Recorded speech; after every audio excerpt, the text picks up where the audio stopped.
Hola, ¿qué tal amigas, amigos? ¿Cómo están ustedes? ¿Cómo me les va? Aquí estamos en un programa más de ¿Qué propone? Y en esta ocasión nos acompaña María Constanza Cipriani, es la esposa del doctor Perkins Rocha, constitucionalista, muy cercano a María Corina Machado. ¿Cómo está? Le agradezco de verdad su tiempo y la oportunidad de conversar con usted.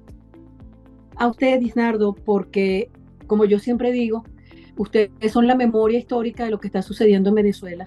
A falta de tribunales y de otros medios, ustedes van a ser los encargados de contar esta historia.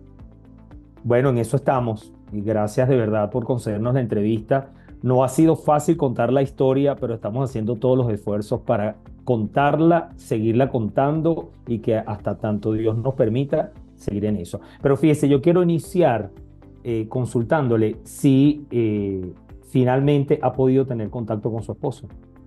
No, no, absolutamente no. Desde el 27 de agosto a las 11:08 de la mañana, que nos intercambiamos el último mensaje de WhatsApp, yo no sé nada de mi esposo. Es como yo digo, esto es un vuelo a ciegas. Yo voy al helicoide, dejo enseres personales, em, vitaminas, almuerzos, pero yo no tengo ninguna certeza de que mi esposo esté allí hasta que no lo vea. O sea, ¿a usted le confirmaron que estaba allí o simplemente usted ha ido allí porque se supone que en ese lugar es donde está? No, no, a mí la defensa pública, después en un mensaje a las 3 de la mañana del día 29 de agosto, la defensa pública me dijo que yo debía ir a la Defensoría Pública en el Palacio de Justicia y allí me fue informado por esta persona los cargos, el sitio de reclusión, qué fiscales están atendiéndolo, en qué tribunal está la causa.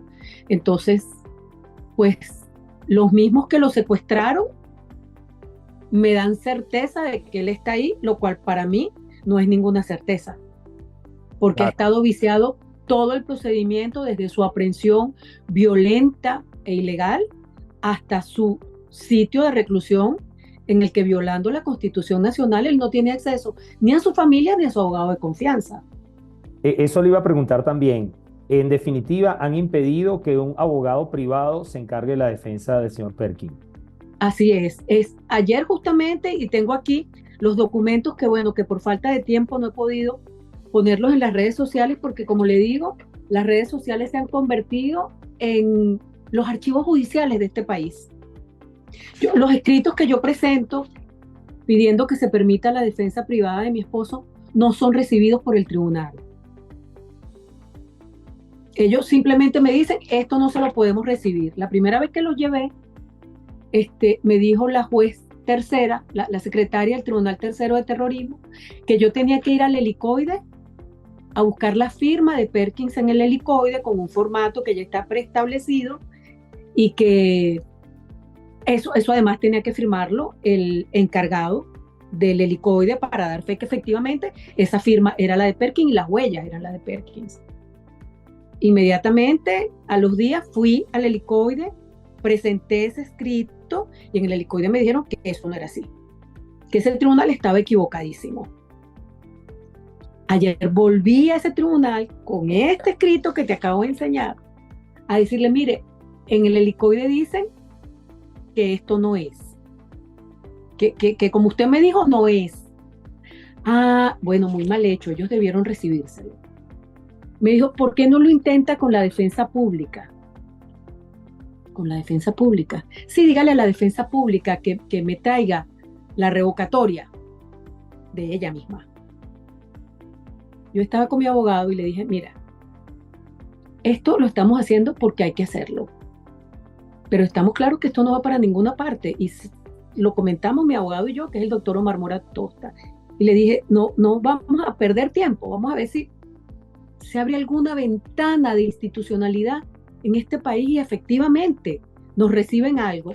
Hicimos esto a mano en el pasillo del tribunal, solicitándole a la defensora pública, bueno, que pidiera el traslado de mi esposo para que él revocara la defensa pública y nosotros, ejerciendo nuestro derecho constitucional a la defensa que decida o el detenido o su esposa, que lo establece el Código Orgánico Procesal Penal, y bueno, y por supuesto la defensora pública lo que me dijo, no señora, este no es el procedimiento.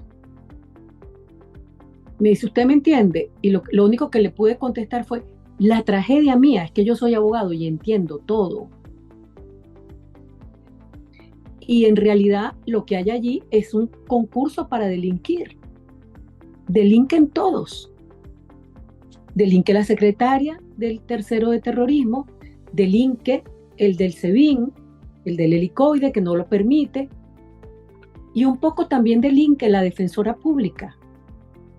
O sea, porque es una centrífuga.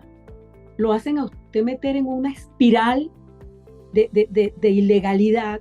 Entonces, vaya de aquí para allá, de allá para acá, y vuelve, ¿no? Es un círculo vicioso donde nadie da respuesta, donde nadie recibe, donde no hay manera de dejar en el expediente constancia de las diligencias que los familiares y los abogados hacemos. Y entonces, Ya, dígame. no, y entonces finalice con entonces. Entonces, lo que hay cuando yo recuerdo que a mi esposo uno de los cargos que le imputaron fue asociación para delinquir, yo digo, bueno, los asociados para delinquir en este país son otros, no es mi esposo. Ya, fíjese, ¿usted en algún momento pensó que se iba a encontrar en una situación como esta, dado lo que estaba haciendo el doctor Perkins? Claro, claro. Era un escenario posible en un país donde las instituciones están cooptadas por el régimen. Era una situación posible. Era una situación donde ya yo había visto de primera mano cómo funcionan todos los organismos de justicia alineados en la protección del régimen. No me toma por sorpresa, pero duele igual. Claro, porque aunque se Duele haya igual preparado, y claro, la digo, es que frustración es tremenda. aunque se haya preparado para eso, haya manejado ese escenario, no es lo mismo que llegue el momento, Así es, porque ya lo está viviendo, ¿no? así es, así es. Y el doctor Perkins en algún momento le manifestó también ese temor de que pudiera pasar, lo hablaban. Él nunca tuvo miedo de que ese momento llegara. Y yo creo que quizá por eso yo estaba, entre comillas, como tranquila, ¿no? Porque yo decía, siempre que decía es, yo voy a llegar con esto hasta el final. Y yo creo que Perkins cuando dijo el 28 de julio, si yo tengo que dar la vida por esto, lo doy, la doy. Cuando usted pierde la libertad, pierde la vida. Porque la vida es poder elegir lo que usted quiere. Y mi esposo en este momento no está eligiendo lo que él quiere. Está recluido, privado de todos sus derechos, privado de su derecho a ver a su familia, a tener un abogado, a expresarse libremente. Entonces, aunque era un escenario posible, y lo habíamos conversado en el sentido de que si me llevan, me llevan, pero yo no voy a dejar de insistir con esto porque esta es mi verdad, esto es en lo que yo creo y esto es un compromiso que yo adquirí con el pueblo de Venezuela, con mi familia y conmigo mismo. Cuando tú tienes una pareja con la que tienes conviviendo 31 años, con la que tienes 2 hijos, lo único que nos queda es acompañar ese deseo de libertad y ese deseo de verdad, porque en definitiva es también el mío, desde otro nicho, desde otro espacio, pero era un deseo compartido y que ahora mis hijos crecieron viendo eso. Está con nosotros, es la esposa del doctor Perkins Rocha, mano derecha prácticamente podríamos decirlo así de María Corina, o nos equivocamos. Alguna mano derecha, Pero cualquier yo mano creo que menos la más, izquierda. yo creo que más un hombro de los tantos que ha tenido María Corina en esto para empujar hacia la libertad, más que una mano, un hombro, porque la verdad es que hemos terminado todos siendo una gran familia que nos apoyamos en estos momentos duros y que sabíamos que esto podía pasar. Ya, le decía en la parte anterior si ustedes habían tomado algún dispositivo de seguridad, algún acuerdo, si mira, si yo salgo, si no contesto, pasa esto. O sea, ¿habían trabajado en eso? Eh, un sí encomillado, como todas las cosas, porque nosotros, aunque ya habíamos tenido episodios de persecución en el pasado, porque yo no sé si usted recuerda, Nardo, que mi esposo también fue perseguido en el 2003 a raíz de los médicos cubanos y de su participación como presidente de la Corte Primera. Ya habíamos tenido algunos escarceos, digamos, por decirlo livianamente, de este tipo, ¿no? Claro, nunca el nivel de persecución y acoso había llegado hasta esto. Nuestros protocolos de seguridad eran yo sintiéndome Wonder Woman, si estás Mm. conmigo no te va a pasar nada, porque además era un compromiso que yo había adquirido con mis hijos, que no están acá. Yo les decía, pues, ustedes no se preocupen, que a su papá lo cuido yo. A su papá no le va a pasar nada, porque bueno, porque es así, las parejas se cuidan. Pues yo en una situación similar, él hubiese hecho y hubiese asumido la misma posición que asumí yo, pero nosotros no tenemos ni guardaespaldas, ni choferes, ni 80 casas para dónde irnos. Tomábamos precauciones, tratábamos de no salir solos, eh, de, de no ir a sitios donde fuese muy fácil que él se perdiera de alguna manera, ¿no? De hecho, yo tengo una anécdota que siempre cuento, ¿no? Que es que a nosotros, a los dos, nos gusta mucho ir al Parque del Este. Y él siempre, yo le digo, ajá, dame una hora para encontrarnos. Bueno, a las 10. Entonces llegaba a las 10:20, llegó una oportunidad, yo hasta busqué, estaba sin teléfono y yo dije, se lo secuestraron, pues.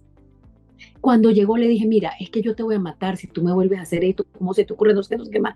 En los últimos tiempos la cosa era, si tú no estás aquí a las 10 donde nos encontramos siempre, es que te lo juro, que cuando aparezca yo te mato. O sea, porque tú no vas a estar secuestrado, pero yo te voy a matar. Entonces, era eso, ¿no? Era un poco restarle presión a la presión, porque vivir con miedo es terrible. Mirar viendo hacia atrás, porque no sabes en qué momento que te están soplando en el cuello, es una sensación tremenda. En este momento, ese miedo, mis hijos y yo lo hemos convertido en acción, porque lo que no nos podemos permitir por su papá y por mi esposo es paralizarnos con el miedo. Pero yo tengo miedo. Yo doy estas entrevistas, pero yo tengo miedo, no por mí, sino porque él está en manos de sus secuestradores. Y yo no sé qué pueda pasarle porque yo me estoy permitiendo hablar contigo. Claro. ¿Y usted habla con María Corina constantemente? Hablo con María Corina. Sí, siempre. Hablo.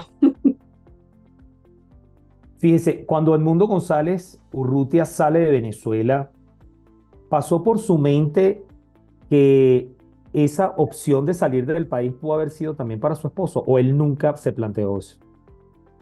Yo creo que él nunca se ha planteado irse, porque de hecho mis hijos y yo tenemos doble ciudadanía, que mi papá era extranjero, y Perkins nunca quiso la doble ciudadanía, teniendo derecho a ella, porque él decía, es que yo quiero permanecer aquí y quiero que una doble ciudadanía no me impida acceder a cargos públicos, porque aparte de profesor universitario, Perkins fue magistrado de la Corte Primera y yo creo que en el fondo, él quizá tenía la ilusión de reingresar en el Poder Judicial, no lo sé, pero en todo caso, teniendo la posibilidad de tener la ciudadanía por matrimonio, nunca la tuvo.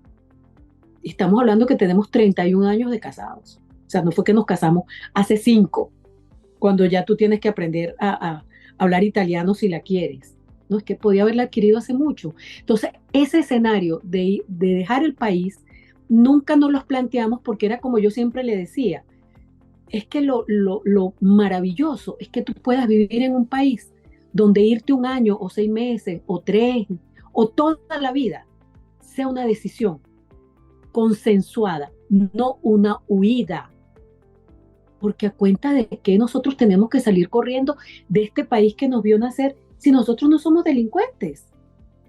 Nosotros no hemos hecho nada malo, no hemos robado, no hemos matado, no somos corruptos, somos unas personas normales, un matrimonio clase media que trabaja para vivir, que nos graduamos en una universidad, yo pública, él privada, que tenemos 2 hijos, uno graduado aquí, el otro estudiando. Pues, no hemos hecho nada malo. Disentir, opinar distinto, pero por Dios, somos personas. De eso va la cosa, de que lo que tenemos todos en común es que todos somos distintos. Y de eso va la vida. Ya, usted ha pensado que esta situación por la que está pasando el doctor Perkins se puede prolongar en el tiempo. Hay muchos casos de situaciones similares y el preso político espera y bueno, ese esperar puede pasar por enfermedades, por situaciones complicadas. ¿Usted ha pensado en eso? Mire, yo asumí esto como un paso a paso. Vivo un día a la vez. Hago lo que tengo que hacer hoy y mañana es otra cosa y pasado mañana es otra cosa. No establezco metas ni para mañana, ni para pasado, ni para dentro de un mes. Yo no tengo certezas de nada. Y cuando no se tienen certezas, planificar a mediano o a largo plazo es un error. Entonces, yo vivo mi día haciendo lo que puedo para lograr su libertad, dándole apoyo a mis hijos. Recibo mucho apoyo de mi familia y tengo unos amigos maravillosos que me acompañan en ese día a día. Y así lo vivo, día a día. Hay días en que me siento muy optimista, otros días en que no me siento tan bien. Me refugio en los ejercicios, en la música, en los dramas coreanos y digo, bueno, aquí voy. Usted decía que es un día a la vez. eh, y me imagino que no debe ser fácil para una persona que tiene a su ser querido tras las rejas y en poder de quienes tienen fama de violar derechos humanos, de hacer cualquier cantidad de cosas inimaginables, según lo que cuentan los propios o las propias personas que han estado también detenidas como su esposo. ¿Ha pensado usted que a él también le está pasando lo mismo? Que lo estén torturando para sacar la información, que esté pasando por la situación que ha pasado, que han contado haber pasado otros presos? Mire, yo no tengo ninguna duda de que él pudiera estar pasando todo lo que le ha pasado a tantos, porque los organismos que monitorean los derechos humanos tienen patrones ya de conductas delictuales de lo que se hace en esos centros de reclusión, desde torturas blancas hasta torturas en fríos y luz prendida todo el día.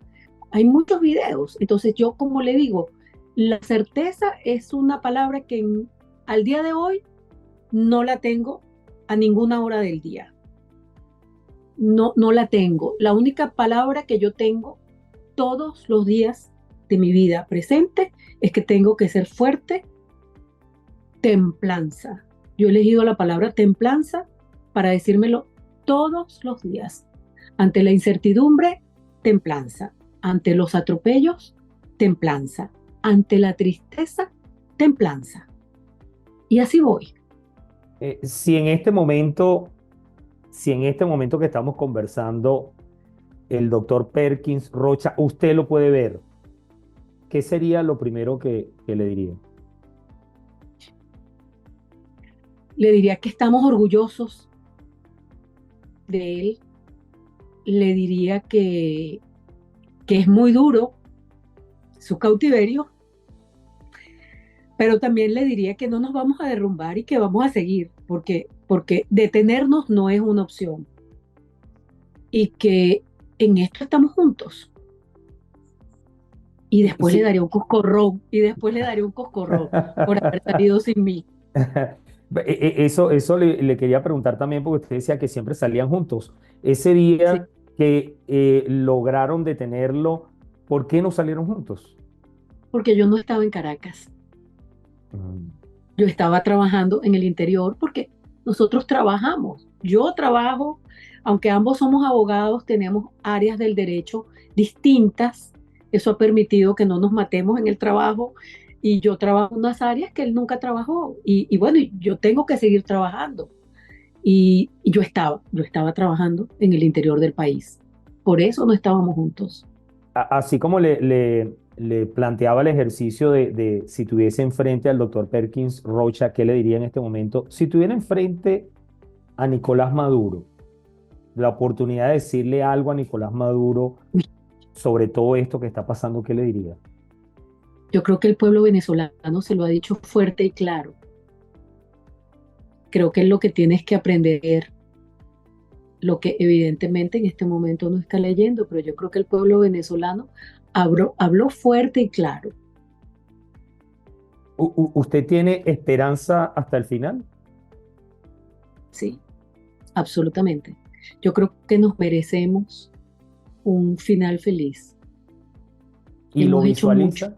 ¿Lo visualiza todos los días. todos los días? ¿Usted también llegó a tener contacto con el señor Edmundo González? ¿O a ese No, nivel? No. no, no, nunca, No, nunca. ni siquiera en reuniones donde se supone que debe haber estado su esposo, y como usted siempre lo Es que acompañaba. Ah, esa es una de las cosas, y fíjate que cae chévere, porque era lo que te decía, nosotros profesionalmente elegimos cada uno un área distinta del derecho y ambos siempre fuimos sumamente respetuosos del trabajo y sabíamos este, hasta dónde puedes llegar tú, hasta dónde llegamos como pareja y hasta dónde vamos juntos como profesionales. Yo recuerdo que hubo una época del 2014, 15, 16, 17, cuando se marchaba todos los días en este país, yo llegaba a mi oficina con tacones, atendía a mis clientes y me ponía unos zapatos de goma y me iba para una esquina que yo decía que era mi esquina, donde yo protestaba con muchas madres, porque yo presido una ONG que desde hace mucho monitorea el tema educativo, ahora ya no tanto. Y mi esposo se quedaba cuidándome desde la oficina, veía mi esquina, y entonces mientras él estaba en la oficina y se paraba a cuidarme, que no me llevara alguien presa porque vivía en esa esquina con pitos y mis mamás, como yo decía, ¿no? Y él me cuidaba, pero no intervenía directamente porque él entendía que esa era una pasión que yo estaba viviendo en ese momento y que su trabajo era respetarla. Y la respetaba. En este momento yo entendía que esa era su pasión, yo lo respetaba. Si él buscaba mi apoyo, yo se lo daba, pero nunca quise ni mira, llévame, ni yo quiero conocer el mundo. Nunca estuvo en nuestras conversaciones cotidianas. ya, Nunca. cuando lo detienen, usted no estaba, como ya lo ha dicho, no estaba en Caracas, no se cumplió el protocolo de la Wonder Woman, que era la protectora. ¿Qué fue lo primero que pensó? Dijo, caramba, no estuve con él. Fíjate que yo me entero, a él lo detienen entre 11:30 y 12, según mis cálculos. Y yo me entero a las 2:15 porque recibo una llamada de mi hijo que vive fuera. Me dice, mamá, ¿qué está pasando con mi papá? Yo tenía un cliente en mi oficina. Digo, nada, yo hablé con él a las 11. Es que me llamó un amigo de Miami, ex compañero del colegio, para decirme que mi papá lo secuestraron. ¿Cómo que lo secuestraron? Entonces le digo al cliente, espérese un momentico, señor. Y me paro con el celular, que es el único medio de informarse. Y empiezo a ver aquello, ¿no? Y te puedo confesar que yo lo que sentí después del frío de se lo llevaron fue una culpa tremenda, porque yo le había dicho a mis hijos que no se preocuparan, que yo lo estaba cuidando. Una culpa que te confieso, a este momento todavía arrastro. Pero Siento sus hijos, culpa. pero sus hijos nunca le dijeron eso, por supuesto. No, Mamá, fallaste. Claro. no, para nada, absolutamente. Mis hijos han sido en este momento para mí un descubrimiento y este es un comentario bañado de leche materna. Lo que te voy a decir, me siento profundamente orgullosa porque, por ejemplo, mi hijo mayor hoy se acaba de reunir con Almagro en Washington, elevando la voz de su papá y para mí ha sido una sorpresa porque mi hijo mayor hacía una economía de palabras y de sonrisas increíbles. O sea, parco absolutamente, serio todo el tiempo. De hecho, sus compañeros de colegio, que aún son sus amigos, le decían el alemán, porque además es muy blanco, le dicen el alemán. Y, ¿sabes? Todo derechito, nunca se despeina. El segundo es muy parecido a mí, habla mucho, se ríe mucho, es muy juguetón, ¿no? Quizás porque es el menor. Y el mayor, bueno, ahora resulta que es el speaker de su papá en el extranjero. Y por supuesto, lo único que a ellos los preocupa es que ellos creen que yo estoy sola. Y lo que siempre les digo es, no, yo no estoy sola. Yo tengo mi familia y mi cinturón de amigos que le confieso han sido un soporte maravilloso. Y aunque para algunos ahora soy, como yo digo, eh, radioactiva y me tienen miedo, lo cual es válido, yo ya no cuestiono eso.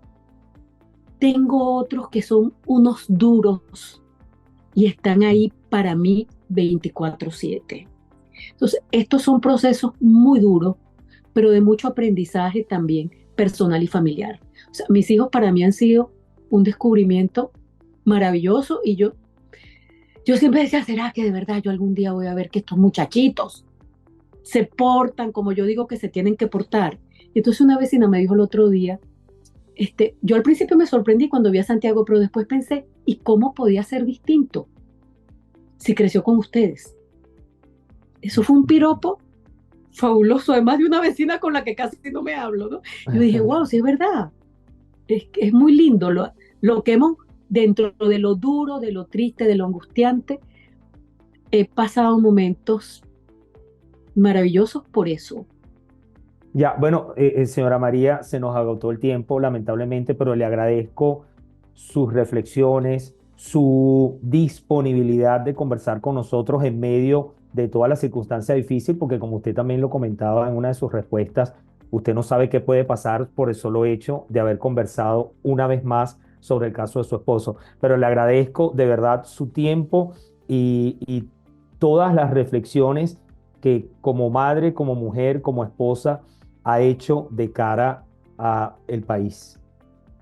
Gracias a ti y gracias a todos los medios, los periodistas y los ciudadanos de bien que visibilizan nuestra tragedia y que, como te dije al inicio de la entrevista, se han convertido en el archivo histórico de estas luchas.